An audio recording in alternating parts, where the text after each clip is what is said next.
Y vamos a continuar presentando ahora el cuarto panel, cumplimiento de sentencias ambientales, el que será moderado por la ministra suplente, abogada del Segundo Tribunal Ambiental, señora Daniela Sfer Pablo. Invitamos entonces a los integrantes de este panel a incorporarse a la testera para dar inicio justamente a este tema llamado cumplimiento de sentencias ambientales.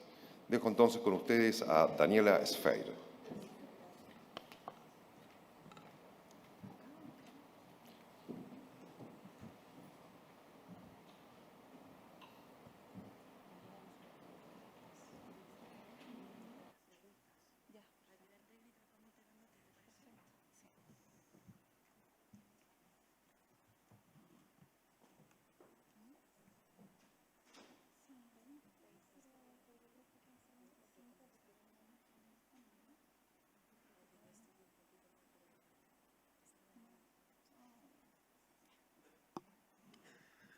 ¿Aló, me escuchan? Sí.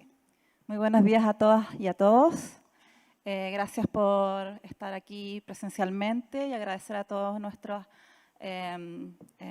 personas que están conectadas, que ha sido muy exitoso por lo que se nos ha dicho. Este cuarto panel de cumplimiento de sentencias ambientales, como sabemos, para la judicatura ambiental, el cumplimiento efectivo y oportuno de sus sentencias ambientales es un aspecto crítico. Nosotros no contamos con un procedimiento especial establecido en nuestra ley. Se produce el deshacimiento del tribunal, tenemos que contar con los procedimientos del Código de Procedimiento Civil y eso genera muchos desafíos con la premura que se tiene respecto a las demandas por reparación del daño ambiental, la implementación de las medidas que los tribunales han establecido en ellas. Y por otro lado, la falta de efectividad de la ejecución de las sentencias y la falta de oportunidad en la implementación de las mismas genera que el acceso a la justicia ambiental se vea vulnerado y que se profundice la desconfianza en los sistemas de justicia. Por eso es que los invito a este panel para que se genere una discusión y voy a presentar en primer lugar al destacado magistrado honorable juez Adarsh Kumar Goel, que nos va a presentar la ponencia sobre justicia ambiental en India. Él es presidente actualmente del Tribunal Verde de la Nación, que es el ente jurisdiccional especializado en derecho ambiental en la India. Tiene ese cargo desde el año 2008 y que asumió al dejar de ser juez del Tribunal Supremo del mismo país. Tiene una ilustre carrera judicial por más de 20 años y es autor de un gran número de sentencias en todos los ámbitos del derecho ambiental. Y fue miembro del Colegio de Abogados, pero también tiene una destacada desempeño como litigante en asuntos ambientales. Así que dejo con ustedes al juez Adarsh Kumar Goel. Muchas gracias, magistrado. Welcome. Thank you very much for joining us.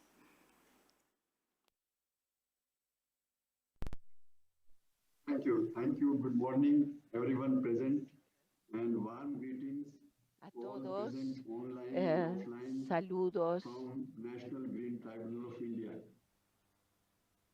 The Chief Justice of Environmental Court of El Chile, jefe supremo, lamentablemente el sonido está muy in this international deficiente. Bueno, en este quinto Foro Internacional de Justicia Ambiental organizado por Santiago, Chile, señoras y señores, quisiera primero que nada agradecerles por la oportunidad de participar en este evento tan importante, remoto. Han habido ya 3 conferencias, 3 sesiones sobre la resolución alternativa de conflictos ambientales, conflictos ambientales, arbitraje. Y este cuarta sesión es en cumplimiento de sentencias ambientales, o sea, es la importancia de la ciencia en estas sentencias y evitar los conflictos. Ahora voy a entrar al tema de cumplimiento de sentencias. Tengo un PowerPoint que está disponible. Está disponible y si no me piden y yo comparto la pantalla. ¿Tienen ustedes la presentación? Can you repeat, please, the presentation? Yes, PowerPoint presentation, is that available? La presentación en PowerPoint, ¿la tienen disponibles? Porque yo la envié. Yes, we are checking. Yes. Give me a minute, please. We are Yes, gonna- please check. Please check.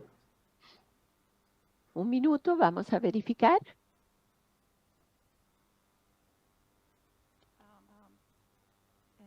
Judge Kumar, you have to share your presentation as usual from your computer. Tiene que compartirla desde su computador y así la vamos a poder ver. Okay, okay. That perhaps A ver, I'm not sure. I have not planned that way. So should I proceed without that presentation then? entonces debería yo proceder sin la presentación. Tell me. You don't know how to share the presentation? Yes. Okay. I'm not sure. So sure I have done it, but I'm not sure whether I'll be able to. Try it and then we see. No, I think I will then like to proceed without that. Wow, okay. Because Entonces voy a proceder sin ella. Assistance of somebody, but I have not. Y normalmente tengo la asistencia de alguien, pero por horario. Ahora ya no tengo.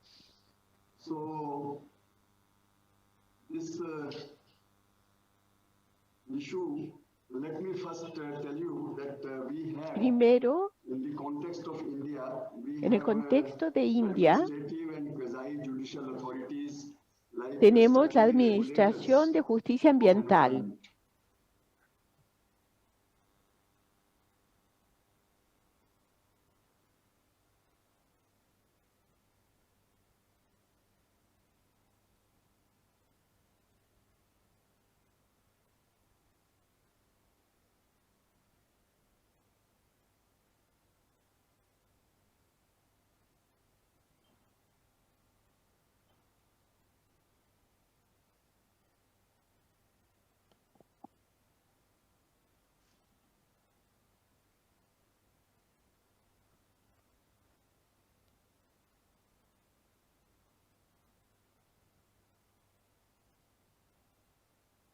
Can you help me with PPT? वो कह रहे हैं कि you Now we can- proceed. Now, let me. Now we can see your presentation, Judge. Oh, okay. All right. Thank you so much if you have it. Yes. Qué bueno. Gracias. So if we can go to first slide. Si van a la primera It's diapositiva, very short. hay una breve primera diapositiva.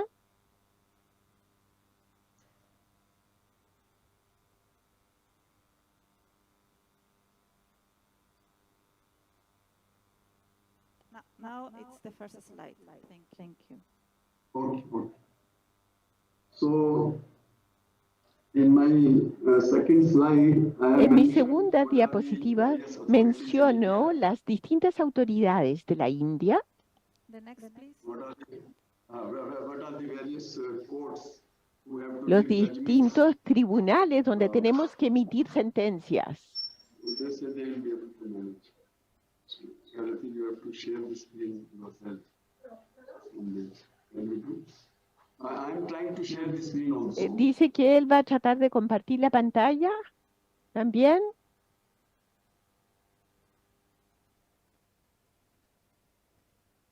We are in the slide number 3, environmental judgments. Is that all right? Estamos en la tercera diapositiva, sentencias ambientales. ¿Sí? Administration of environmental justice. Yes.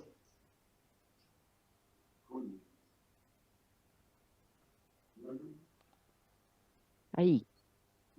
Eso. Just before that, Pero justo antes de esa quiero, la previa. Sí. The previous one. Yes, thank you so much. Muchas gracias. Entonces, Now, if you will see, these are the various, at the bottom, there are various administrative and estas quasi-judicial son authorities. las They are the autoridades statutory regulators at the administrativas. ground level. There are environmental laws like Hay, Water Pollution Control Act, Air ah, Pollution de- Control Act, hay Environment Protection autoridades Act, administrativas cuasi Coastal Zone judiciales Management sobre Authorities, directorios, etc. contaminación, So, as and when there autoridades are de violations, evaluación de there are impacto, requirements of autoridades de gestión de zonas costeras. before any activity which results in Entonces, any emission or antes discharge, de actividades o emisiones, those authorities si can hay take action. violaciones, son estas las autoridades que toman acción. Ese es un nivel de toma de decisiones. El segundo nivel National Green Tribunal, which has very vast powers, es el Tribunal Nacional Verde bajo sección 15 de la ley que entró en vigencia en 2010. as well as appellate powers. Hay Authorities, all statutory regulators, todas las autoridades y reguladores administran sus sentencias según esta ley verde. violation of environmental Y si hay alguna violación de ley ambiental, el Tribunal Nacional Verde tiene todo el poder para prevenir la violación can be on polluter-based principle by fixing compensation for damage to the y buscar así compensación, reparación, el principio precautorio y varios otros que cualquier ley o orden se convierte en decreto. Cualquier violación es un delito penal y tiene que haber sanción y sentencia. Los tribunales constitucionales, hay cortes supremas también, y estos high courts son cortes, tribunales constitucionales, y las disposiciones constitucionales, regulatorias, estatutarias que incluyen el medio ambiente. La Corte Suprema es la corte de más alto nivel.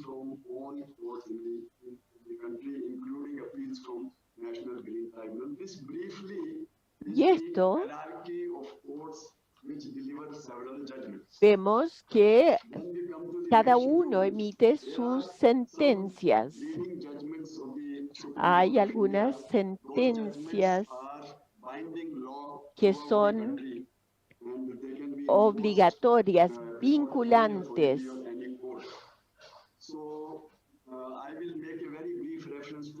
Voy a referirme a algunas de estas sentencias en forma selectiva. El primero es de 1987 de Meta. Responsabilidad absoluta se aplica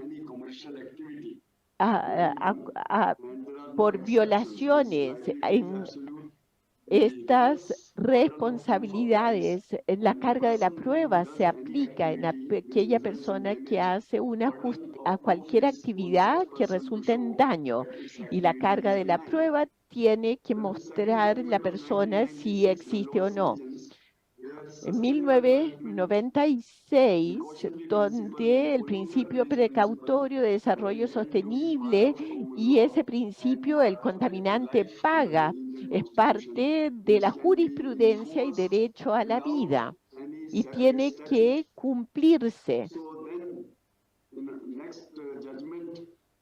El siguiente sentencia es de Mehta y Kamal Nath. Es una doctrina de confianza pública, 1997. Una vez que son los recursos naturales,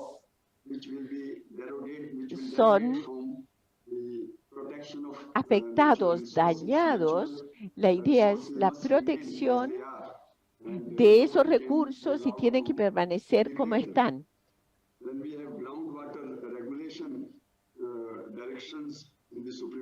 Luego, el reglamento de las aguas subterráneas, eso fue en 1997. La contaminación del agua, hay directivos que daban 3 años.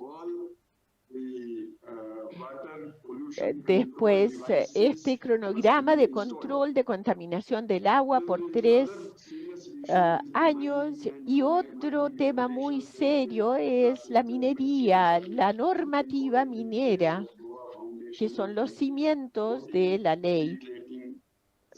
Y esta de 2014, principios que aplican al control de las actividades mineras junto con las leyes ambientales.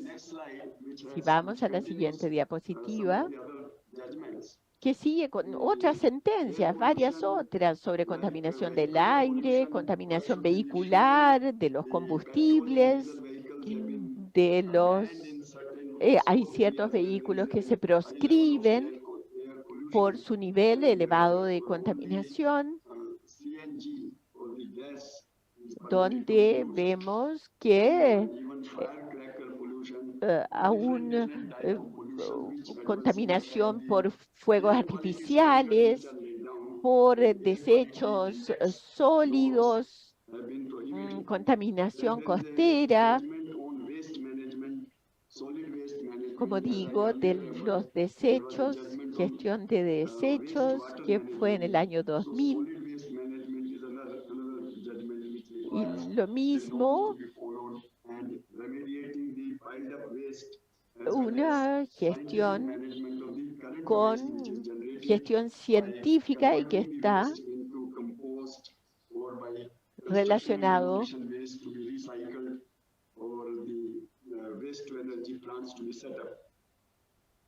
lamentablemente el sonido está muy malo porque el orador está hablando hacia abajo y no hacia el micrófono. También hay una sentencia sobre bosques en cuanto ha habido una tala de bosques, por lo tanto hay una que se dictó en 1997 para recomponer. Por lo tanto, todas estas sentencias, y hay otras sobre ruido, todas son y cubren casi todos los aspectos del derecho ambiental. Y donde los principios precautorios y estatutos activos son los aplicados. Aquí vemos el marco estatutario y marco legal del derecho ambiental. Si vamos a la siguiente diapositiva, es el estado de cumplimiento. ¿Qué pasa cuando estas sentencias están ahí? Pero es desafiante, es un gran desafío para hacer cumplir estas sentencias. ¿Por qué? ¿Cuáles son las normas de calidad? ¿Cómo se controla? ¿Cómo se regula? La calidad, hay violaciones masivas.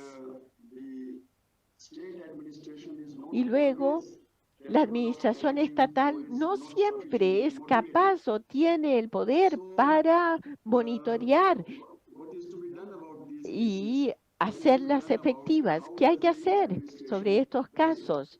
¿Cómo lo hace la administración? Para ciertas violaciones no es tan difícil de hacer cumplir. Por ejemplo, en actividades de contaminación. Pero si hay una actividad masiva, cuando no se sabe el número de personas afectadas, entonces, por ejemplo, la gestión de desechos, y cuando no se disponen de ellos o cuando están contaminando a la población, si no se hace eso, bueno, a menos que haya un número grande de personas afectadas, entonces no se puede establecer exactamente cuál es la pérdida o qué es lo que significa para ello. Son varios desafíos en esta ejecución de sentencias o en este cumplimiento. La intervención judicial, claro, uno puede sancionar, pero es difícil en los otros casos de quién es el violador o quien está violando la ley. Y luego, cómo establecer compensaciones o reparaciones, pero hay que identificar, uno puede constatar una violación, pero identificar a los autores. Entonces, habrá otra, si no se puede lograr una reparación, compensación, habrá otras sanciones. A veces con el uso de la fuerza policial, a veces hay construcciones a gran escala ilícitas y no se tiene mucha información. Pasamos a la siguiente diapositiva. Ahí hablamos sobre los obstáculos al cumplimiento. Hay una falta de conciencia, de identificación, como dije. Hay intereses creados comerciales. Cuando hay violaciones y también cuando hay múltiples agencias, se hace complejo y la coordinación es más difícil o focalizarse. Entonces, hay a veces insuficiencia de proveedores de servicios, de la tecnología es insuficiente, financiamiento, fondos, o a veces hay consideraciones políticas. Entonces, todos estos son obstáculos para el cumplimiento de estas sentencias, todos estos elementos. Siguiente diapositiva, por favor. Siguiente, ¿cómo resolvemos estos problemas?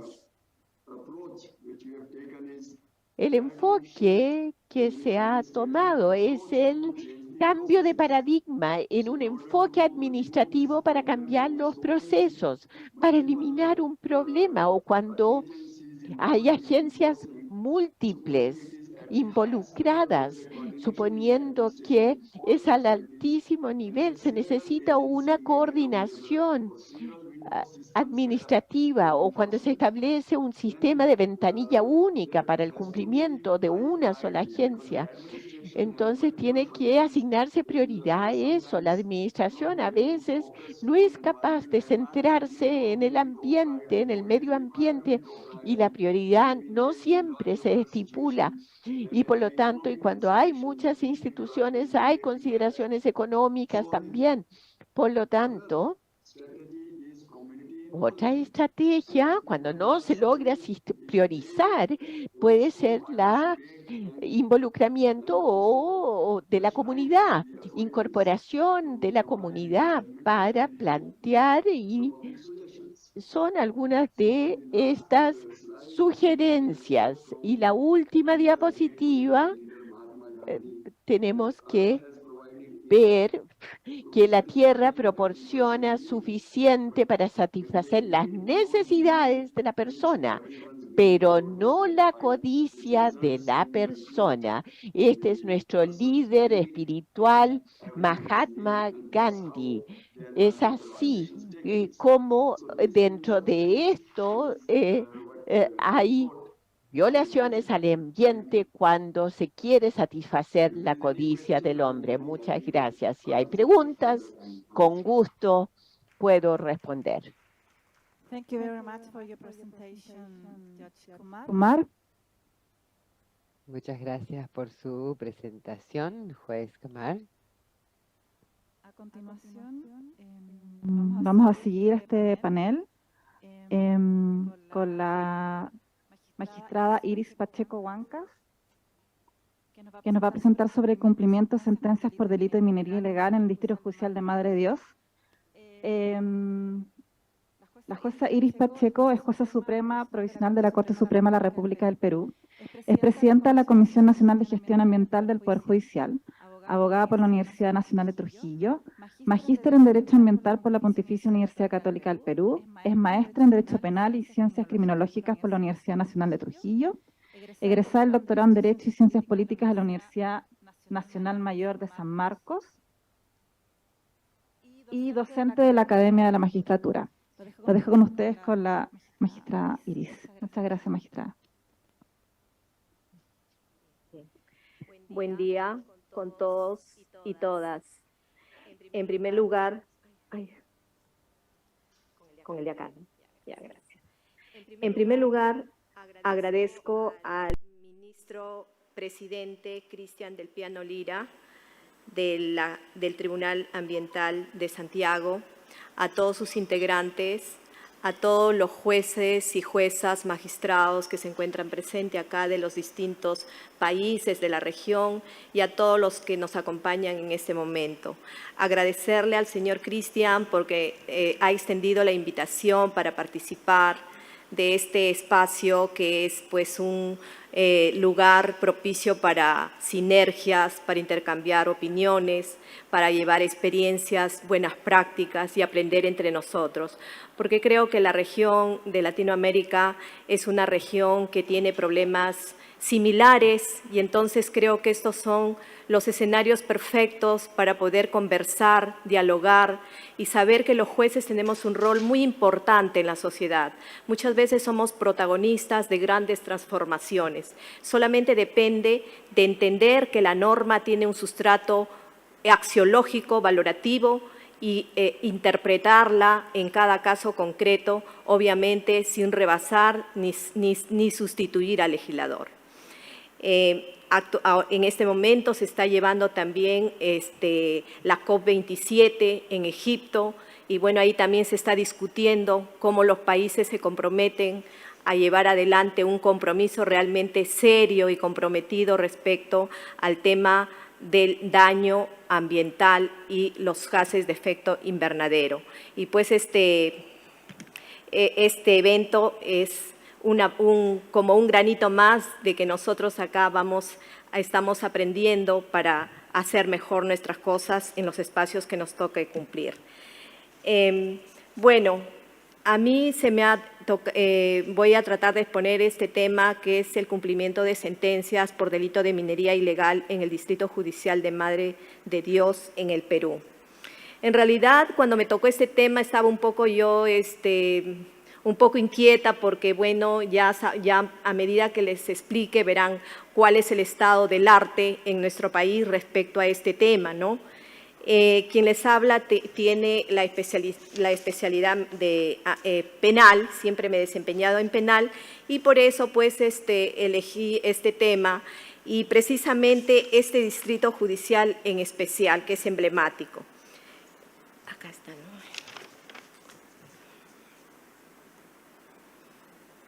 Bien, primero les presentaré un marco general, luego el abordaje jurídico más o menos breve respecto a la creación del delito de minería ilegal y luego terminaré con la parte de lo que es el tema del análisis de datos y resultados en términos general de las sentencias emitidas en este distrito judicial y tomaremos como ejemplo una a efectos de ver cuál es el estado de nuestro tema en el cumplimiento de las sentencias.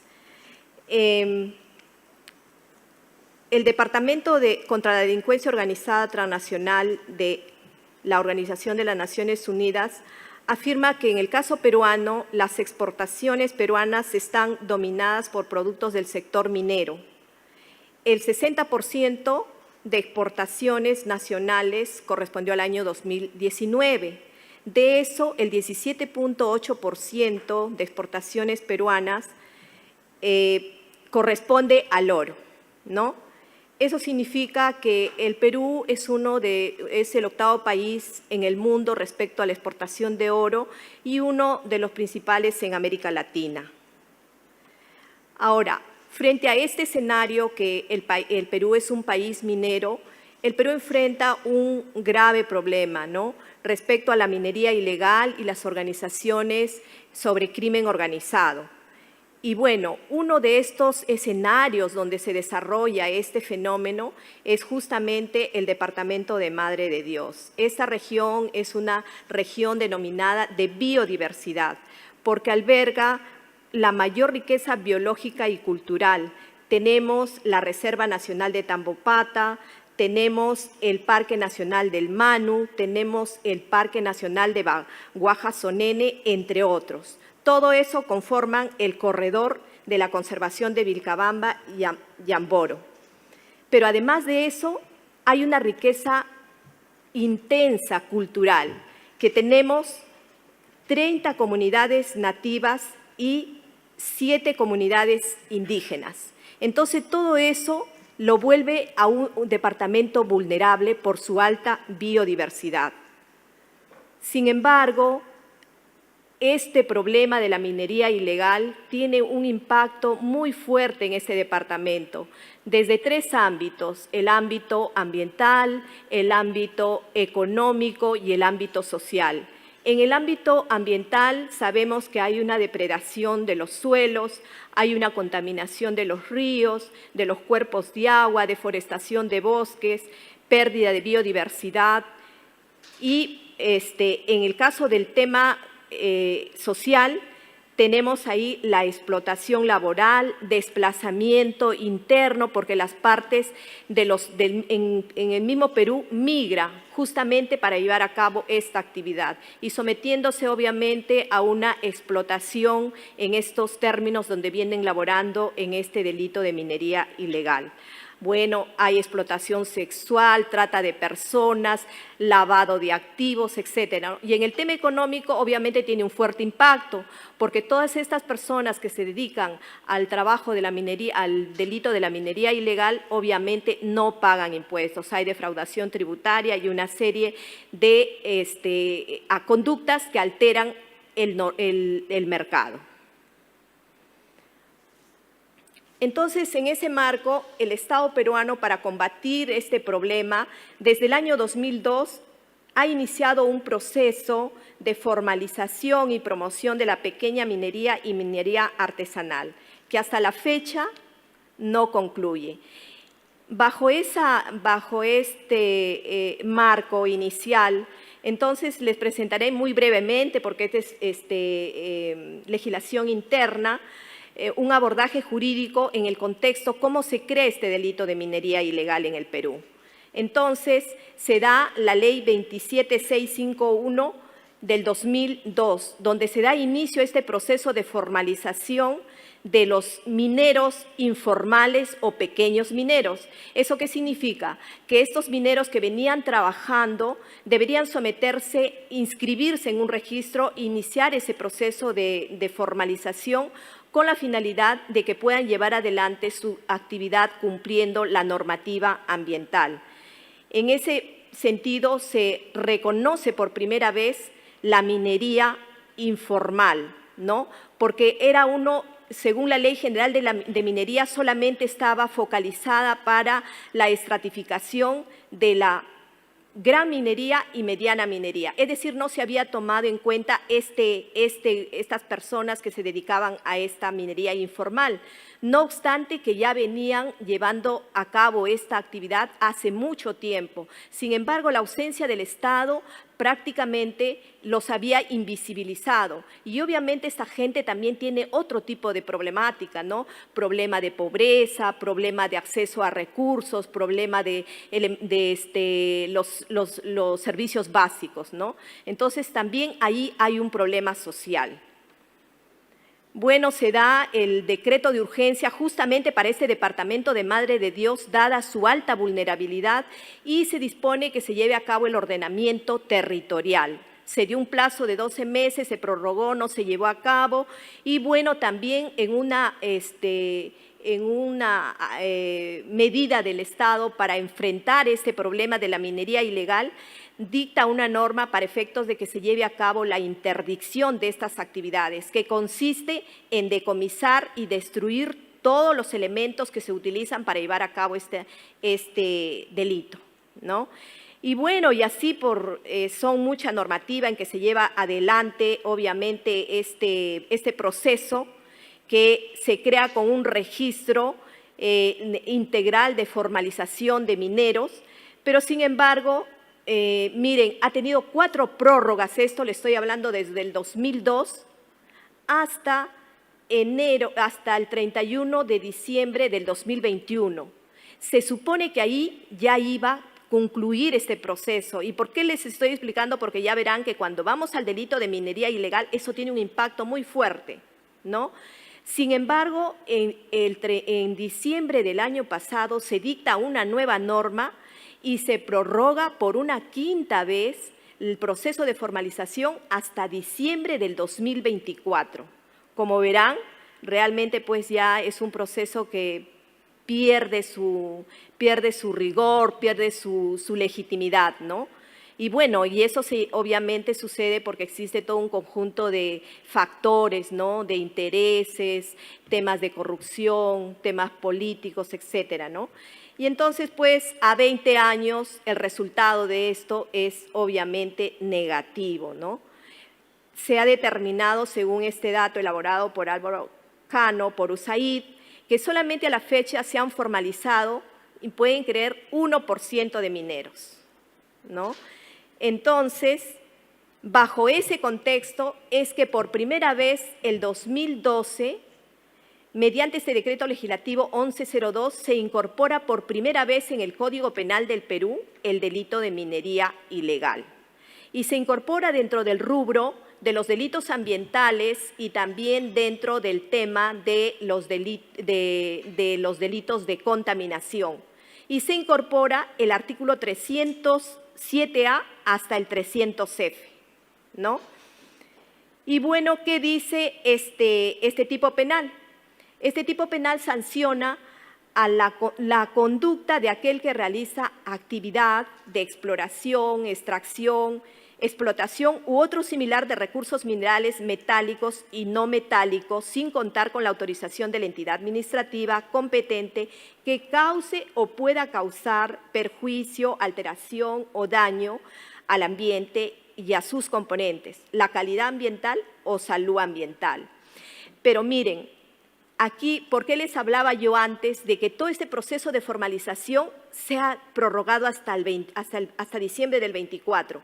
Porque el Código Penal, en el artículo 304A, establece que aquellos mineros que se han sometido al proceso de formalización, basta que se inscriban en el registro para que queden exentos de responsabilidad. Es decir, que un minero que puede ser ilegal, que puede ser artesanal, se está llevando a cabo una actividad minera, basta que ya esté en el proceso de inscripción para que el sistema penal no lo intervenga.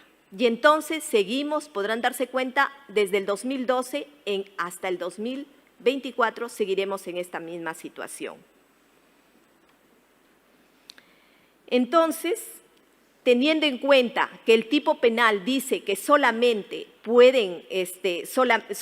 están exentos los que se inscriben en ese registro, miren, según datos que se ha obtenido, el 28.44 de esos inscritos está vigente y 60.158 están suspendidos, de tal forma que solamente en el registro se encuentran vigentes 24.469 mineros.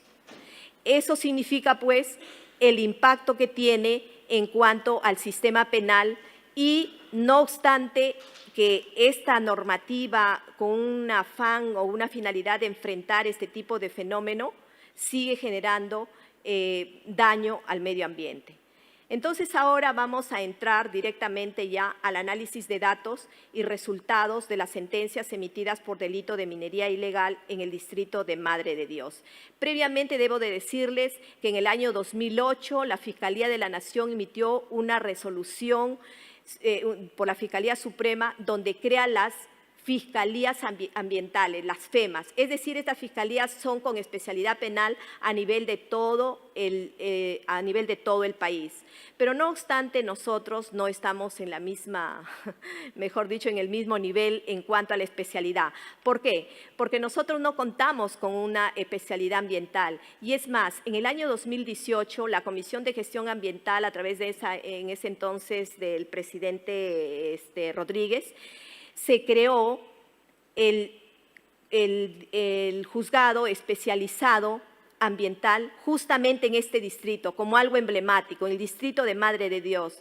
Pero, sin embargo, ya con el transcurso del tiempo se le ha ido adicionando múltiples materias. Entonces, de tal forma que ha perdido un poquito la especialidad que tuvo inicialmente. En el caso peruano, la respuesta al tema ambiental entra por distintas competencias a tutelarlo, pero yo no sé si eso, analizando, realmente es lo más recomendable. Por ejemplo, en materia constitucional, nosotros podemos tutelar el medio ambiente mediante los procesos de amparo, ¿no? A través de la acción por afectación al medio ambiente sano y saludable, ¿no? También podemos entrar a través de los procesos civiles con un proceso por daño ambiental. El Código Procesal Civil también tiene un artículo, que es el 82, que establece la titularidad para intereses difusos como el medio ambiente, que también pueden recurrir ahí personas cuando consideran que se ha afectado el medio ambiente. Y también tenemos, a través de la vía contencioso administrativo, ¿qué va allí?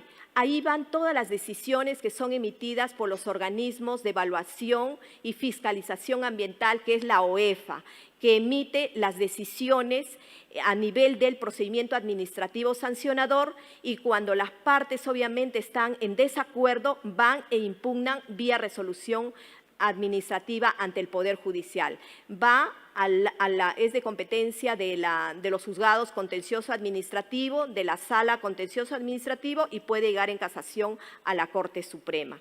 Nosotros, por mi especialidad, es que solamente les hablo del tema penal. En el tema penal se dicta una sentencia a nivel de primera instancia, puede ir en apelaciones y puede ir también en casación y llegar a la Corte Suprema a través de un recurso de casación.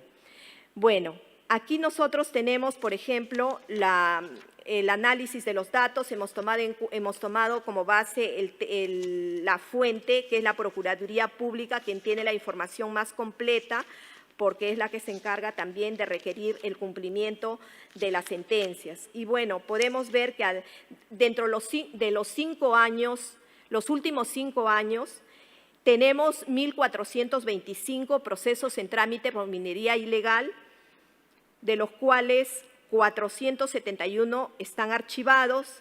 Se han emitido 405 sentencias, de las cuales 381 son sentencias en donde se han emitido pena suspendida, es decir, no ha sido pena efectiva, sino pena suspendida. Y en 17 sentencias se emitió pena efectiva. 5 sentencias se dictaron, fueron absolutorias. Otro dato importante acá es determinar, por ejemplo, que el número de mayor sentencias que tuvo fue el delito de tráfico ilícito de insumos químicos y maquinaria destinada a la minería ilegal. Es decir, que en este delito de minería ilegal, lo que utilizan, por ejemplo, acá las personas, estos señores, es que utilizan el mercurio, y el mercurio es altamente contaminante, y lo utilizan en la minería fluvial, en los ríos, ¿no?, para obviamente separar el metal del resto de residuos, qué sé yo, que no sirven, ¿no? Entonces, por ese delito y por el uso de dragas y artefactos que están prohibidos para llevar a cabo ese tipo de actividad. Bueno, como verán, miren, la verdad que se van a dar cuenta, y las reparaciones civiles, es decir, las indemnizaciones, más o menos oscilan entre los 8.000 soles, que equivale más o menos a $2.000, ¿no?, y 5.000 soles, entre $1.250. Y el monto más bajo oscila entre 800 y 1.000 soles. que equivale a 200 o 250 dólares. Todo ello, pues, convierte en una compleja problemática el tema de minería ilegal, de este delito que se lleva a cabo en la zona de amortiguamiento de la Reserva Nacional de Tambopata. Entonces, simplemente como una especie de pastillita, tenemos el expediente 1899-2019, que fue por delito de contaminación. Ese delito se tuvo como fundamento típico el artículo 307A y el 307B del inciso 1 del Código Penal. Entonces, miren, aquí los hechos fueron, hubo un operativo Mercurio, se intervino a 2 personas que están con letras ahí para no individualizar a las personas, y utilizando motor y dragas realizaron actividades de minería ilegal, extrayendo material de oro de la zona de amortiguamiento de la Reserva Nacional de Tambopata, sin contar con la autorización de la Dirección de Energía y de Hidrocarburos de Madre de Dios. Tampoco estaban inscritos en el registro de formalización. Por lo tanto, estaban cometiendo este delito. Aquí, bueno, esa sentencia fue confirmada, pero de todo, miren, se le puso 500 soles por concepto de, 5.000 soles por concepto de reparación civil. Si se dan cuenta, la zona era una zona de amortiguamiento de una área prohibida, de una reserva nacional protegida.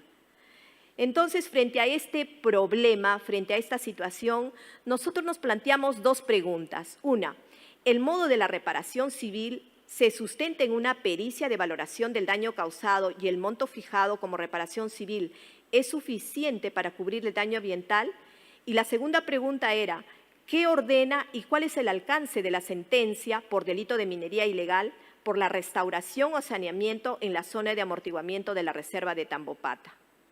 Bien, bajo los criterios asumidos por la Sala y, bueno, teniendo en cuenta que la fuente primaria de todos los operadores jurídicos, en el caso de Perú, para garantizar el goce de un ambiente sano y equilibrado, es el artículo 2.22 de la Constitución Política del Perú.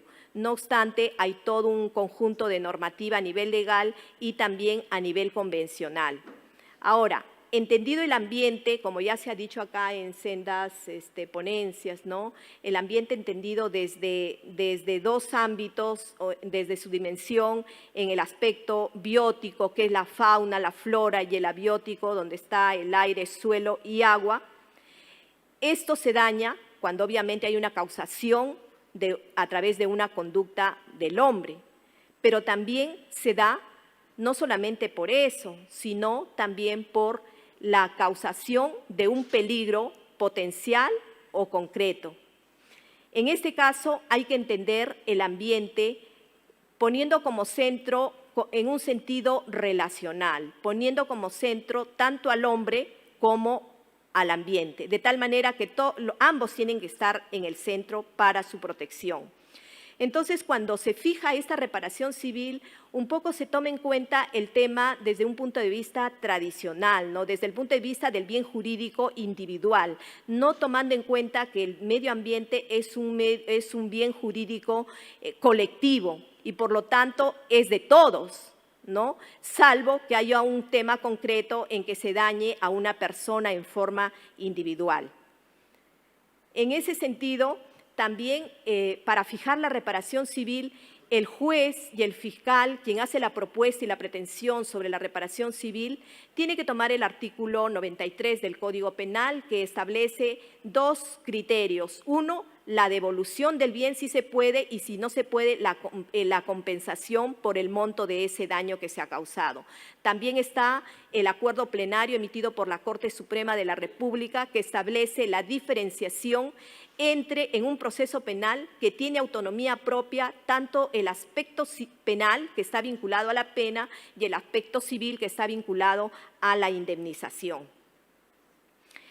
Además de ello, es muy importante que para efectos de fijar la reparación civil se tome en cuenta la Ley General del Ambiente, que en el artículo 143 establece en qué consiste la reparación civil. No obstante, algunos consideran que no se debe tomar en cuenta esta ley porque consideran que eso está diseñado para otras áreas y no para el tema penal. Pero bueno, desde mi punto de vista modesto, considero que sí, porque el daño ambiental tiene que ser una reparación integral, ¿no?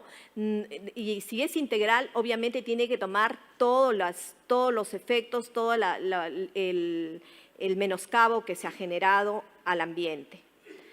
Entonces, en ese sentido, la sala solamente fijó la reparación civil tomando en cuenta los 5.000 soles, teniendo en cuenta que el Ministerio Público, en este caso, había solicitado que se le imponga 7.000 soles, si más no recuerdo.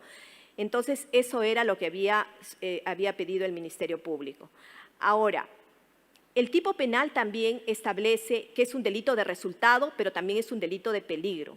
Ahora, la jurisprudencia nacional aún no está acabada en cuanto a determinar si se trata un delito de peligro concreto o un delito de peligro abstracto. Entonces, yo un poco haciendo una reflexión en voz alta, me permitía hacer una pregunta acá. ¿Tendría operatividad práctica analizar el principio precautorio en relación del delito de peligro? Bueno, considero que sí tiene relación, ¿no? El principio precautorio, porque justamente, claro, el derecho, como decía el profesor Caferata, está como orientado más o menos a conocer ya las cosas de certidumbre, de certeza, lo que ya está establecido. Es un poco ajeno a la incertidumbre, ¿no? Y el principio precautorio prácticamente cubre esas incertidumbres cuando obviamente existen fundamentos para que se tome medidas en pro de proteger el medio ambiente. Y si en este caso, por ejemplo, se encontró a estas personas que estaban en una zona de amortiguamiento de una área nacional protegida, estaban con dragas, estaban con motores, no tenían el permiso, entonces, ¿era peligroso o no era peligroso que se podría afectar el medio ambiente? Bueno, desde mi punto de vista considero que sí había una potencialidad, pero en este caso habían informes, habían una pericia donde se determinó que efectivamente ellos habían extraído oro. O sea, las muestras que tomaron de la extracción del material era oro. ¿Y de dónde lo sacaron? De ese lugar donde estaba esta reserva, ¿no? Ya. Entonces, bueno, solamente para señalar que bueno, no dimos mucho cumplimiento a esto, entonces también entender que la parte de la ejecución de la sentencia es como la última parte de la tutela judicial que está vinculada a nuestra Constitución y también a la Convención, al 23.5c de la Convención Americana, y la Corte Interamericana también ha señalado que en el tema de ejecución de sentencias, esta debe ser completa, perfecta, integral y sin demora, ¿no? Respondiendo a la segunda pregunta, tampoco la sentencia estableció si debe restaurarse o no se debe restaurar.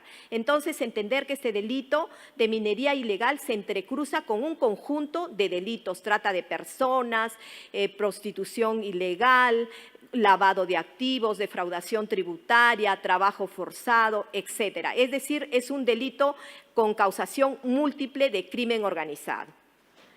Eficacia del cumplimiento de las sentencias, podemos concluir que solamente según el reporte de la Procuraduría Pública, solo el 80% de las sentencias se dio cumplimiento, quedando un saldo de 20%. Es decir, estamos ahí trabajando. Conclusiones. El balance en el proceso de formalización y promoción de minería ilegal no es definitivamente alentador. Primero, las reiteradas prórrogas han deslegitimado el proceso. Segundo, basta con una inscripción en la Reinfo para que estén exentos de responsabilidad penal. Así pasan años sin concluir su proceso. Y tercero, se entremezclan los mineros ilegales con los mineros artesanales informales para hacer su inscripción. Por último, el derecho a la tutela hay que entenderlo en su completitud, como la última etapa, como así lo señala la Corte Interamericana de Derechos Humanos. Por último, debo señalar que es necesario que los jueces y fiscales asumamos un rol de impartir justicia en este tipo de delitos y en cualquier conflicto ambiental, sin contravenir el principio de legalidad, obviamente. Debe usarse el enfoque de derechos humanos e intergeneracional al opinar y resolver estos conflictos jurídico-ambientales. Muchas gracias.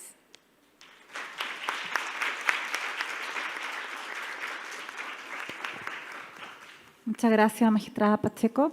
Bueno, les recuerdo que tienen disponibles los cuadernillos para que puedan formular las preguntas. Así que, por favor, se las entregan aquí a la señorita que está circulando por la sala. Y ahora continuamos con la ponencia de la jueza Oneida Cáceres, que nos va a presentar sobre medidas cautelares en el proceso ambiental salvadoreño y su eficacia. La magistrada Oneida Cáceres es jueza ambiental de la ciudad de San Salvador y catedrática en maestrías en universidades de El Salvador, y autora de artículos en materia de derecho ambiental. Es abogada de la Universidad Centroamericana José Simeón Cañas, máster en Derecho Medioambiental por la Universidad Complutense de Madrid y diplomada en Marketing Ambiental y Ciencias Políticas por el Instituto Latinoamericano de Ciencias del Perú. Fue colaboradora jurídica de la Sala de lo Constitucional y de la Sala de lo Contencioso Administrativo, vocal suplente del Tribunal Primero de Apelaciones de la Policía Nacional Civil, jefa de la Unidad Ambiental del Ministerio de Justicia y Seguridad Pública y presidenta del Tribunal Segundo de Apelaciones de la Policía Nacional Civil. Muchas gracias, magistrada Oneida. La dejo con sus 20 minutos. Bueno, muy buenos días. En primer lugar, pues quiero agradecer.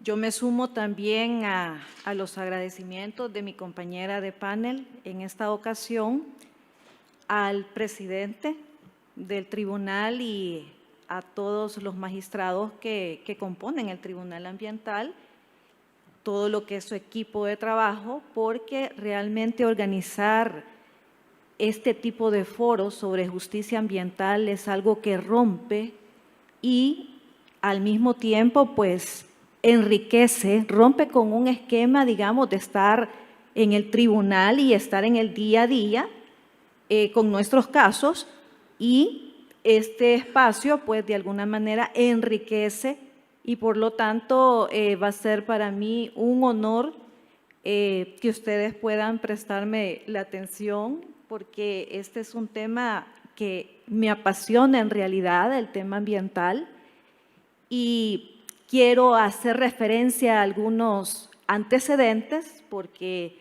es necesario que delimitemos, pues, la competencia que tienen los juzgados ambientales en El Salvador. Mi tema entonces son las medidas cautelares en el proceso ambiental de El Salvador y lo que es precisamente su eficacia. Bueno, tenemos una ley del medio ambiente que data de 1998, se crea la jurisdicción especializada, pero la misma entra en funcionamiento 16 años después. Es decir, hasta el año 2014, con el primer tribunal, que es el que tenía en aquel momento como sede en San Salvador y con competencia a nivel nacional. 3 años después se crean 2 juzgados más con competencia en lo que es la zona oriental y la zona occidental del país. En total somos 3 tribunales ambientales de primera instancia y hay una cámara especializada para todo el país. El tribunal que yo represento es el de la capital, que tiene competencia territorial en la capital, y mi jurisdicción es de 7 departamentos, de 14 que son en total. Mi equipo, el equipo que integra el Tribunal Ambiental de San Salvador, solamente somos 7 personas para poder dar el servicio de justicia para el área donde se produce el mayor impacto de la actividad económica. Y si a eso también se le agrega que del interior del país emigra gente porque identifica la capital como un área de oportunidades. Entonces, la reacción de la población, si queremos verlo así, está más enfocada en mi área. Es así como tenemos que partir, porque mi jurisdicción es civil, es por daños ambientales. Se deduce la responsabilidad civil por daños ambientales. Quiero mencionar algo bien importante, que el derecho al ambiente ha sido interpretado por Sala de lo Constitucional de forma implícita. Y hasta en las últimas líneas jurisprudenciales se le ha dado importancia a principios como el de prevención, precaución, participación ciudadana, etcétera. ¿Por qué digo esto? Porque es importante saber que desde la Constitución el primer elemento que se tiene que cumplir como deber es evitar o prevenir los daños. Así de fácil. ¿Y cómo voy a prevenir o cómo voy a evitar daños? Utilizando razonablemente los recursos. Es así como la ley que acabo de mencionar, que es la Ley del Medio Ambiente, desarrolla, y yo le llamo el núcleo duro de la responsabilidad, que son artículos que tienen que ver, por ejemplo, el 85 y el artículo 5 de la Ley del Medio Ambiente, que hace referencia a aquella persona que por acción u omisión realice emisiones, vertimientos, todo tipo de conducta que dañe al ambiente, a la salud o que ponga en peligro el equilibrio ecológico, da lugar a una regla bien importante. Lo primero que se tiene que intentar es la reparación de la naturaleza, restaurar. Restaurar es la primera regla. Si esto no es posible, me voy subsidiariamente a la indemnización. La indemnización si hay afectados y, por supuesto, al Estado. Pero, ¿qué es entonces? Eso es lo que me dice el artículo 85, pero entonces me encuentro con un punto bien importante. El daño ambiental. Mi competencia es daño ambiental. ¿Qué es el daño ambiental? Bueno, el daño ambiental, ahí viene toda una clasificación de la doctrina, que no voy a ahondar en eso, sino que voy a hacer referencia a lo que dice el artículo 5 de la Ley del Medio Ambiente. El daño ambiental es la pérdida, el deterioro, la afectación al ambiente, y hace una clasificación como un daño grave e irreversible. Pero ahorita nosotros todavía estamos con ese problema que la población todavía no identifica qué elementos son constitutivos de un daño, y es así como nos presentan denuncias que tienen que ver con aspectos de convivencia. Ahora bien, voy a hacer referencia a que si el proceso ambiental en sí mismo contempla medidas cautelares, eso ya es algo positivo, porque me asegura de alguna manera que voy a poder detener el daño. Ahora bien, quiero hacer referencia que como mecanismos procesales está la medida cautelar como acto previo al proceso. La medida cautelar puede ser previo o intraproceso. El proceso, por regla general, que se aplica es el proceso declarativo común, que está constituido por se hacen dos audiencias, una audiencia preparatoria y lo que es una audiencia probatoria. Pero desde que nació el tribunal que ya vamos a tener, bueno, el primer tribunal que es San Salvador, con sede en San Salvador, 8 años vamos a cumplir el 1 de diciembre. Y en mi caso, que soy pues prácticamente nueva desde el 6 de enero de este año, que me he estrenado como jueza ambiental, pues el grueso, por así decir, del 100%, el 90% son medidas cautelares. Peticiones de medidas cautelares. Las medidas cautelares, entonces me voy a concentrar acá por el tema del tiempo. Las medidas cautelares como acto previo al proceso pueden ser de oficio y a solicitud de parte, incluso permito que hayan denuncias anónimas o avisos, pero ahí tratamos la manera de hacerle un poco de conciencia a la gente, porque yo de verdad les digo, he recibido muchas sorpresas de gente que hace grande el problema y cuando llego a hacer la inspección a los lugares me llevo sorpresa, ya les voy a contar. Bueno, como acto previo hay una serie de requisitos que hay que cumplir. ¿Cuáles son esos requisitos? Bueno, los que ya sabemos, los presupuestos generales, la apariencia de buen derecho, el periculum in mora, etc. Pero hay unos presupuestos que son específicos. ¿Y cuáles son esos presupuestos específicos? Como presupuesto específico, el primero es la inminencia o amenaza de un daño. Todavía no se ha producido, entonces estoy a tiempo para adoptar una medida cautelar. Como segundo presupuesto, que se esté produciendo un daño y que pueda poner en peligro la salud o la calidad de vida como bienes jurídicos, y también como tercer elemento pueden haber otros bienes jurídicos en juego, pero que tiene que ser como consecuencia de lo que es precisamente el daño. Es ahí entonces cuando se cumplen esos presupuestos y las características propias de las medidas cautelares o de la protección cautelar muy particular que tenemos, porque como les repito, es el pan de cada día, las medidas cautelares como acto previo. Entonces, es ahí donde viene un punto bien importante, lo que es el rol del juez.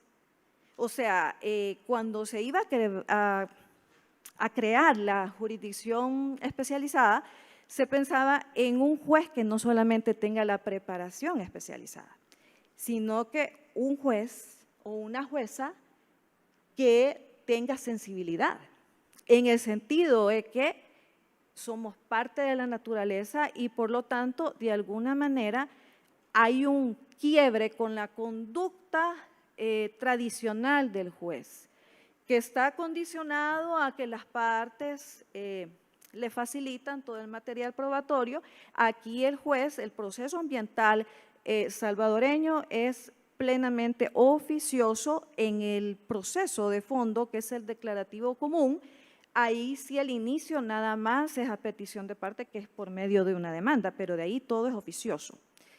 De manera que el juez ambiental tiene que ser un juez director, comprometido, tiene que ser un juez no distante, inmediato. Entonces, aquí viene la pregunta, ¿qué medida es la que voy a imponer? Porque las medidas cautelares, me da ejemplos el legislador formal, pero el legislador formal no me hace una lista cerrada de cuáles son las medidas.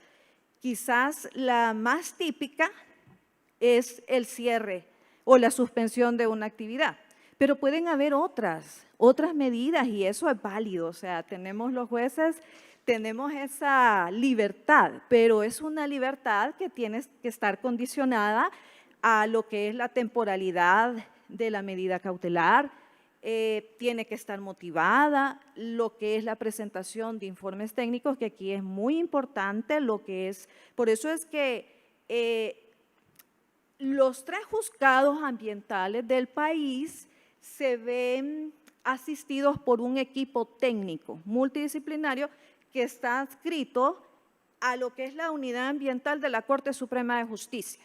No está al juzgado, sino que es aparte. Pero aquí nace la pregunta, ¿en qué momento como juez vamos a imponer la medida? De ahí viene la eficacia, de no equivocarme con la medida que voy a imponer. ¿para cuánto tiempo la voy a imponer? Porque si bien es cierto, ahí yo no estoy muy a gusto con estar aplicando el Código Procesal Civil y Mercantil, porque yo siento que aquí me limita. Y esto va más allá, este tema va más allá, o sea, lo ambiental es de intereses colectivos, de intereses difusos, o sea, yo no me puedo conformar con estar siempre aplicando el código, que es eminentemente para responder a pretensiones patrimoniales o individualistas, y esto va más allá, o sea, no nos podemos conformar. El asunto es que en qué momento y si la voy a mantener, si la voy a revocar, o sea, vienen una serie de preguntas, o sea, son unas preguntas que en realidad nos ayuda a lo que es la racionalidad, la medida que yo voy a aplicar, la medida cautelar, por eso le llamamos medidas cautelares innominadas, porque no siempre van a ser las mismas, o sea, cada caso es muy particular y voy a poner ejemplos. Como ejemplos de casos que he tenido, cuando se está produciendo el daño, por ejemplo, la tala de árboles, la extracción de material pétreo. He visitado un rastro y ha sido bien difícil. Si me da tiempo en las preguntas puedo profundizar porque ahí va temas de bienestar animal, que también es, yo aparte de ser ambientalista soy animalista, entonces trato de aplicar cuotas de bienestar animal porque influye la forma en que tratamos a los animales con la salud humana. Al final, el ser humano, aunque hayan daños ecológicos puros, que existe esa clasificación, al final son daños humanos, porque el ser humano es parte de la naturaleza, entonces va a tener un impacto en algún momento. Entonces, eso serían como algunos de los casos más emblemáticos, los más comunes, y es allí donde opera la suspensión. Pero tenemos como ciertos mecanismos para poder activar. Cuando tenemos noticia de una tala, tenemos como criterio en el juzgado aviso de una tala.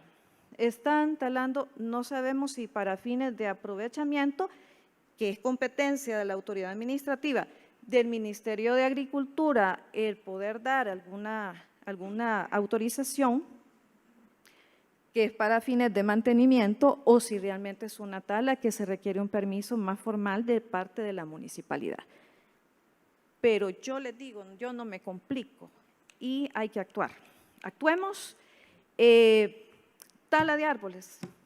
Le pido a la División de Medio Ambiente, que es una unidad especializada que compartíamos ayer con los compañeros allá de policía, es una división especializada y les pido a ellos el apoyo. Por favor, vayan a hacer esa inspección, verifíquenme quiénes son las personas responsables y si están ejecutando la tala, si no solamente son 3 arbolitos que requería permiso, suspensión.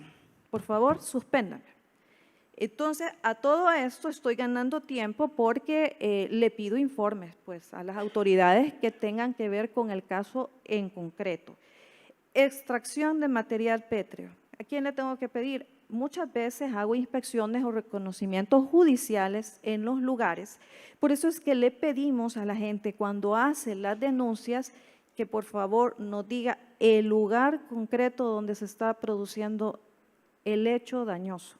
Porque ya me ha tocado, en la mayoría de situaciones, a mí me gusta ir al campo. Vamos ahorita, porque sí, hay que suspender y me he enfrentado con situaciones sumamente bien difíciles de empresarios que se me ponen en una situación bien, que no quieren suspender la actividad. Pero para efectos de, digamos, en ese caso, de lo que es la verificación de la medida cautelar, si esto realmente es eficaz, impongo la medida cautelar y eso les quiero contar, eso es bien importante, porque la ley chilena sirvió de inspiración para El Salvador. El artículo 24, si no me equivoco, de la ley 20.600, le sirvió de inspiración para poder reformar el artículo 102 de la Ley del Medio Ambiente. Entonces, eso no es tanto original de nosotros, de establecer o imponer medidas cautelares atípicas o innominadas y de notificarlas. Se le notifica a la parte, al cautelado, y el cautelado impresionado, ¿verdad? ¿Cómo es que voy a suspender la actividad económica? ¿O cómo es que voy a suspender la tala de árboles? Por Dios, y usted me lo está pidiendo. O sea, es así, ¿verdad? Y he tenido también, muy interesante, como mujer he tenido mis retos también. Sí les digo, como mujer, como jueza he tenido que enfrentarme a situaciones bien difíciles, pero me encanta el desafío. Entonces es ahí cuando le impongo la medida cautelar, la puedo imponer sin tener nada, sino que me doy cuenta y hasta después pido informes, pero a mí no me gusta ir tan a ciegas. O sea, la verdad es que no me gusta ir tan a ciegas y no me gusta ser como una especie de policía, de que tiene los permisos. Ah, vaya, entonces usted está autorizado, vaya, todo bien. Sino que me gusta ir más allá del asunto. Imponemos la medida cautelar y le decimos, me tiene que informar. Me tiene que informar, en el plazo de 5 días me tiene que informar. ¿Qué pasa si no lo hace? Le volvemos a decir, porque me cuesta, hasta con las mismas autoridades me cuesta, que tengo que estarles requiriendo los informes porque es tanto el trabajo que es necesario estarles recordando. Entonces, a pesar de que les he dicho en los oficios que, mire, esto que usted no me mande la información, porque los informes de las autoridades son medios probatorios, o sea, son mi amparo. O sea, yo en el arte de mi motivación, de mi medida cautelar, yo tengo que saber relacionar el informe técnico, que no es vinculante definitivamente, porque los técnicos se pueden disparar y me pueden estar aconsejando cosas o sugiriendo medidas cautelares que no son idóneas, que no son necesarias. Entonces yo tengo que saber elegir por medio de lo que es el arte de la motivación, de la proporcionalidad, el principio de proporcionalidad. ¿Qué pasa si no responde? Ya he tenido rebeldes. ¿Qué hago? Mando a Fiscalía. Fiscalía General se va a encargar. ¿Usted es desobediente? Ok. Ese es el delito de desobediencia si no cumple con las medidas cautelares. Así de fácil. Certifico a Fiscalía General de la República.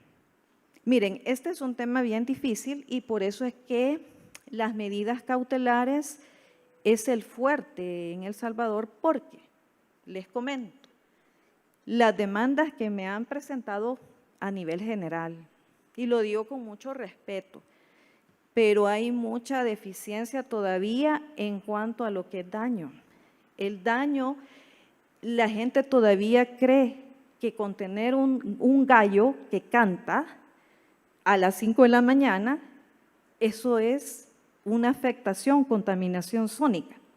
Y ese es un asunto de gente que le molesta. Bueno, me tocó hacer una inspección, me dijeron el lugar, nos costó un poco porque los técnicos manejan muy bien el término de las coordenadas geodésicas.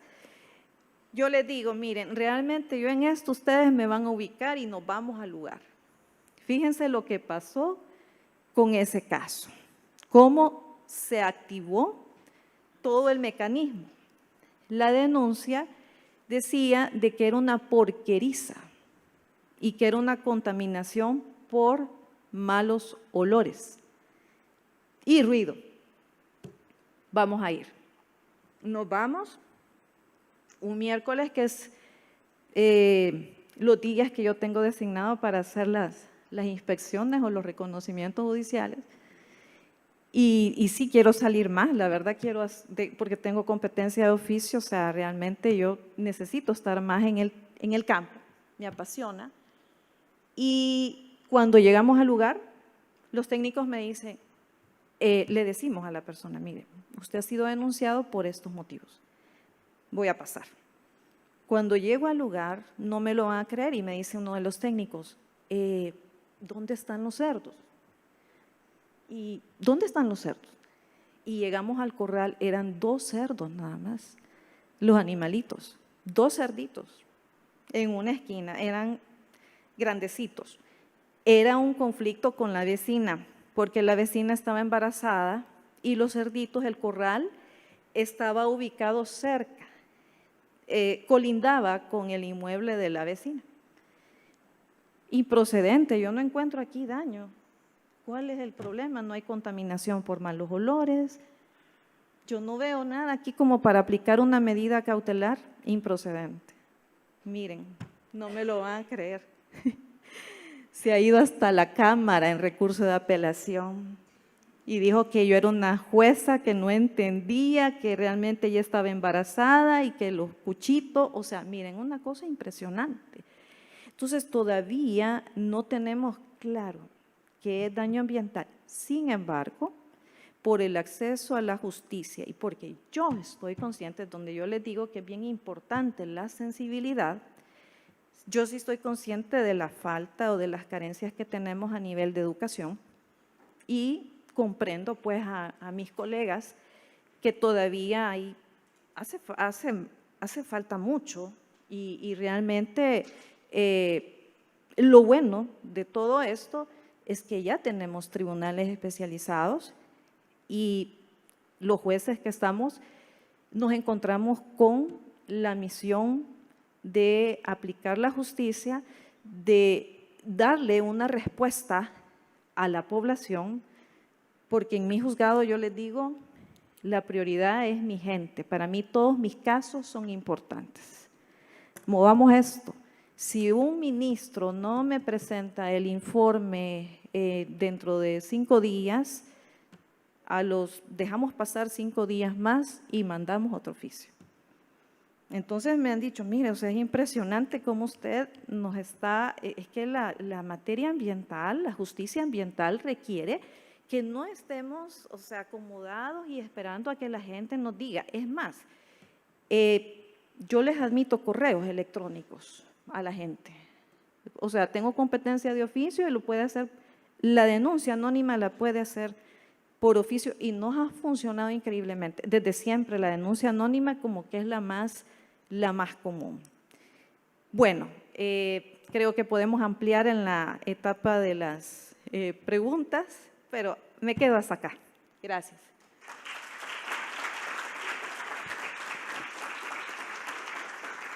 Muchas gracias, magistrada Neiva. Voy a partir con una pregunta para ambas panelistas, porque estamos viendo que se desconectó el juez Kumar, al parecer. Entonces, no veo la encargada que me iba a confirmar si se podía reconectar. Entonces, para partir, primero voy a hacer una pregunta para ambas. La primera pregunta es, ¿cuáles estrategias les parecen más acertadas para obtener la ejecución efectiva de una sentencia que ordene la reparación del medio ambiente dañado? Sí, parte. Iris, gracias. Bueno, en el caso de Perú, considero que debe de haber un juez de ejecución penal, ¿no?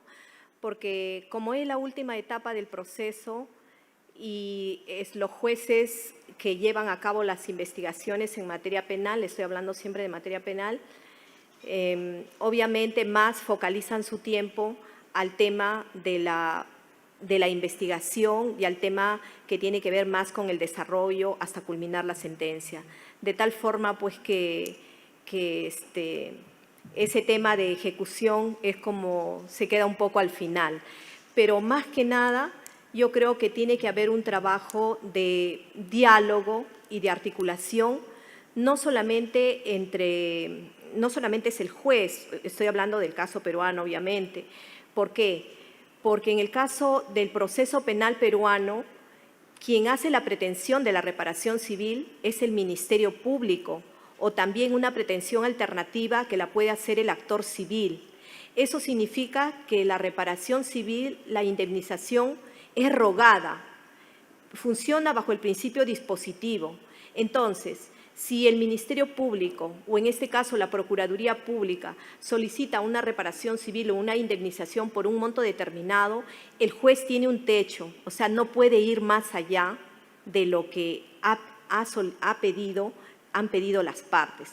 Entonces, ese conocimiento de lo que significa el daño al medio ambiente es un trabajo de todos los actores involucrados en el proceso, no es solamente del juez, es también de las partes. Y entonces la estrategia es trabajar articuladamente respecto a las partes, respecto a los jueces y entender claramente que el derecho ambiental no es un derecho dinámico, es un derecho que es distinto a los otros derechos. Y ya lo decía el profesor, el magistrado Lorenzetti, ¿no? Las sentencias en materia ambiental son distintas a los otros tipos de sentencia, que el juez evalúa lo pasado, lo que ya existió, lo que ya se dañó. En cambio, en materia ambiental, la mirada tiene que ser prospectiva, intergeneracional, pero sobre todo los efectos, como el caso, por ejemplo, de minería ilegal, los efectos que van a causar esa contaminación en los cuerpos de agua, en la floresta, en todos los elementos que han sido contaminados. Ese daño ambiental no es ese daño ambiental del momento, es un daño ambiental que va a perpetuarse en el tiempo. Entonces, la sentencia ambiental es una sentencia de futuro. Por eso es muy interesante lo que trabaja, por ejemplo, la jurisprudencia argentina. La jurisprudencia argentina tiene las denominadas sentencias atípicas, ¿no? Donde prácticamente la sentencia, la ejecución de sentencia es otro proceso en donde participan distintos actores, y para que se lleve adelante la ejecución de la sentencia participan todos los involucrados en ese tema a efectos de que puedan realmente ejecutar y que pueda ser eficaz la sentencia. Eso sería. Gracias. Bueno, como les decía en la anterior intervención, han sido muy pocos los casos.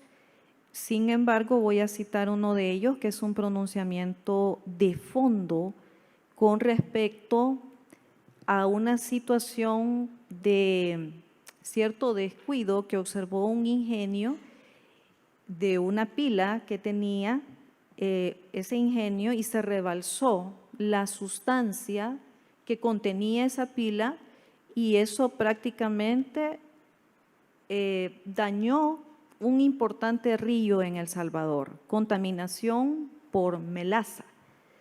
Eso redujo prácticamente el oxígeno de todos los recursos hidrobiológicos, o sea, ese río no solamente era importante en sí mismo, sino que proveía de ciertos recursos a ciertas comunidades, entonces sí se cumplía con el elemento de inmediato, ¿no? O sea, lo que era la pesca y cuál fue, digamos, la sentencia condenatoria. Aquí se aplicó integralmente lo que les decía la regla del 85 de la Ley del Medio Ambiente, que si el ecosistema, en este caso, se podía revertir esa contaminación, había que hacerlo. Entonces, los costos totales estaban constituidos, se hizo una evaluación de los daños ambientales, una evaluación económica del daño, y es así como se pudo contemplar los daños biofísicos con los daños sociales. Los costos estaban integrados entonces por costos de gestión institucional, costos sociales y propiamente los costos ambientales. ¿Qué se hace para darle vida a esa restauración, a esa obligación o a esa condena? Pues se hace un plan de restauración que tiene que ser aprobado por la entidad que tiene un alto protagonismo en el país como ente rector del SINAMA, del Sistema Nacional de Gestión Ambiental, que vienen siendo unidades ambientales de todas las instituciones públicas, incluyendo los órganos del Estado que tienen unidades ambientales, y es así como en un plazo de 2 meses o 3 meses tenía que haber sido presentado y luego aprobado por el Ministerio de Medio Ambiente y posteriormente a través de los fondos que existen en el país, pues darle vida a ese plan de restauración, manejar todo ese plan de restauración y Cuando no es posible también la reparación de la naturaleza, entonces ahí lo que se hace es, viene la regla subsidiaria y es lo que es una indemnización al Estado y a los afectados. Pero esto opera únicamente si la primera regla no es posible, porque si la segunda regla se da el presupuesto, pero en jurisdicción especializada, en jurisdicción ambiental solamente, si el daño se puede revertir, ahí me quedo. De ahí la gente afectada tiene que ir a la jurisdicción común, poder hacer efectiva esa indemnización. Ahora, si se da lo contrario, que no se puede revertir, que esto es irreversible, entonces ahí hay una indemnización. Entonces todo eso opera a través de los fondos, y la novedad que les quiero comentar es que antes esto se canalizaba por medio del Fondo Ambiental del Salvador, pero ahora ha pasado a ser la entidad rectora del agua, que es la ASA. Es la Autoridad Salvadoreña del Agua, porque ya tenemos una ley de recurso hídrico, entonces ya no es FONAE, sino que ahora es la ASA, pero la ASA ahorita se está entrenando, todavía no está en plena ejecución, y sí, la ejecución pues, de las sentencias operan cuando es posible la reversión a través de los planes de restauración y se le da seguimiento al cumplimiento del mismo. Gracias. Muchas gracias. Un par de preguntas para la magistrada Pacheco. ¿Usted estima que la sanción penal tiene el efecto deseado de desincentivar acciones ilegales contra el medio ambiente? Y por otro lado, ¿cómo se podría avanzar o integrar más una reparación en especie o in natura en el sistema peruano?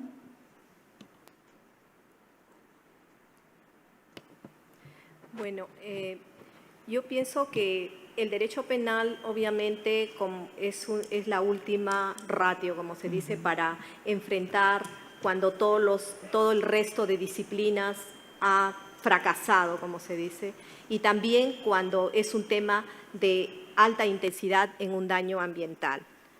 Creo que sí. En el caso específicamente de Perú, yo creo que aun cuando les he mostrado un poco un resultado no tanto halagador, pero considero que de todas maneras, a partir del derecho penal, hay otras áreas que han tenido efectividad, por ejemplo, en crimen organizado, por ejemplo, en corrupción de funcionarios. El tema de la especialidad en materia penal y dándole mayor focalización y especialización al tema, mejor dicho, ha tenido eficacia y lo muestra obviamente la cantidad de procesos y de personas que son investigadas en el caso peruano, ¿no? Entonces yo creo que si bien es cierto, el derecho penal no es la solución definitivamente acá, el tema ambiental es un tema de multiactores, en donde obviamente tiene que haber un tema de prevención y de políticas públicas que parte del Estado, cómo está comprometido con el tema ambiental. Y obviamente todos participamos en eso, pero el derecho penal, cuando hay temas que ya sobrepasan, mejor dicho, conductas que son intolerables, yo creo que sí, de alguna manera, es una forma de contribuir a eso, ¿no? Y por último, disculpe, fue la última. Respecto a cómo podría integrarse o avanzarse más respecto a la reparación in natura o en especie en el sistema peruano. Ya, eso es justamente lo que yo dije en la respuesta anterior, que es muy importante que el problema del proceso penal es de que el juez no actúa de oficio. Eso es como un límite, ¿no? Y entonces también acá entra ese paradigma. ¿Es que el juez siempre tiene que estar limitado a eso o es que en estas disciplinas emergentes como el derecho ambiental, delitos ambientales, el juez tiene que tener esa facultad oficiosa, ¿no? Sobre eso hay muchas teorías, muchos debates y a veces no se ponen de acuerdo. Pero lo cierto es que nuestro sistema penal ha establecido algunos límites, algunas excepciones que no son las más operativas para el tema ambiental, ¿no? Entonces, Lo que se tiene que entender por ese límite que tiene el juez de no incrementar la reparación civil, lo que tiene que ser entendido es qué significa el daño ambiental y qué comprende el daño ambiental, eso lo que como se dice, ese sistema del daño ambiental en donde está como centro esa relación entre el hombre y la naturaleza, debe ser entendido también por las partes, de tal forma que cuando el Ministerio Público, como titular del ejercicio público de la acción penal, haga su pretensión, la haga tomando en cuenta todos esos componentes que han sido menoscabados con el delito. Y también la Procuraduría Pública, cuando presenta una pretensión alternativa, de la misma forma lo haga tomando en cuenta todos esos componentes, de tal forma que cuando se le plantea al juez una pretensión indemnizatoria, esta pretensión sea pues real. Y además de eso, se tome en cuenta, por ejemplo, que no solamente es económica, sino que dependiendo del daño, debería de cubrir las formas de restauración y las formas de remediación para efectos de compensar eso. Es más, yo a partir de como una investigación que hice para esta ponencia, me di cuenta que el 300 y tanto tenían de penas suspendidas. Entonces, eso me llevaba a reflexionar de que nuestro Código Penal tiene un artículo que dice que cuando el juez puede poner una pena de 4 años, la puede convertir en pena de prestación de servicios comunitarios.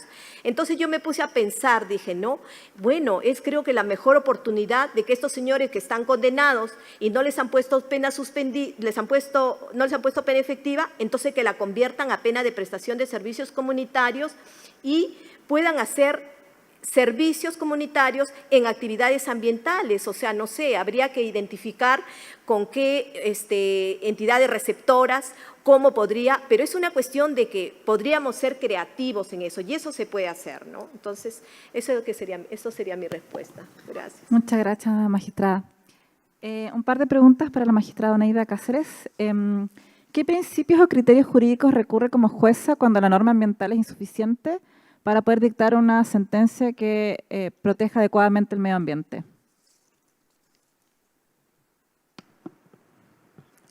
Bueno, los principios siempre están presentes en la actividad jurisdiccional. Y esto me hace recordar un caso que tuve hace poco, en donde se planteaba como parte de la pretensión en la demanda, que si el juez puede cerrar definitivamente un relleno sanitario o le tiene dos posiciones.